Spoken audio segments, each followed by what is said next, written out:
30 days challenge இன்றைக்கி டே 3. இன்றைக்கி ஜிம்முக்கு கிளம்புறதுக்கு 5:30 ஆயிடுச்சு. ஏன்னா நேற்று அப்லோட் பண்ணுறதுக்காக டைம் லேட் ஆகிடுச்சு. அதனால் தூங்க லேட் ஆகிடுச்சு, ஜிம்முக்கும் லேட் ஆகிடுச்சு. காலைல சரியான பனி, செம்ம இருட்டு 5:30 மணி ஆனாலும். அதனால் ஒரு சுடு தண்ணி குடிச்சிட்டு நேராக ஜிம்முக்கு கிளம்பிட்டேன். ஜிம்மில் ஒருத்தர் தான் இருந்தார். அப்படியே ஜிம்மில் வார்ம் அப் பண்ணிட்டு அப்படியே எக்ஸசைஸ் ஆரம்பிச்சிட்டேன். இன்றைக்கி பைசப்ஸ் டே.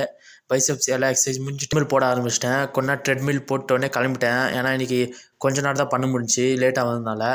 அப்படியே பார்த்தா சரியான பனி, ஃபுல்லாக பனி அப்படியே தெருது மேலே அப்படியே லேயராக. அப்படியே வீட்டுக்கு போயிட்டேன். வீட்டுக்கு போயிட்டு பார்த்தா இங்கே ஒருத்தி கடின்னு கடிக்கிறா. விரல் வேணும்னு பிடுங்கி எடுத்துட்டா. அப்படியே தூங்கி நின்ற இடத்துல கொஞ்சம் க்ளீன் பண்ணிட்டு நேற்று ரெடி பண்ணி வச்சுருந்த எல்லாத்தையும் ஏற்றிட்டு அப்படியே சாப்பிட்றதுக்கு போயிட்டேன். சாப்பிட்டு மீனுக்கு கொஞ்சம் சாப்பாடு போட்டேன். லைட் போட்டால் எல்லா மீனும் ஓடுது, எதுக்குன்னே தெரில. லைட் போட்டால் ஓடுதுங்க, கொஞ்ச நேரம் லைட் ஆஃப் பண்ணிட்டா ஒழுங்காகுதுங்க.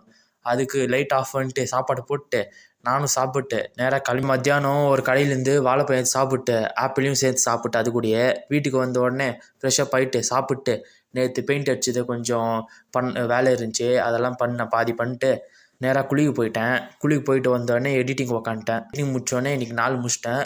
தேங்க்யூ, பாய்.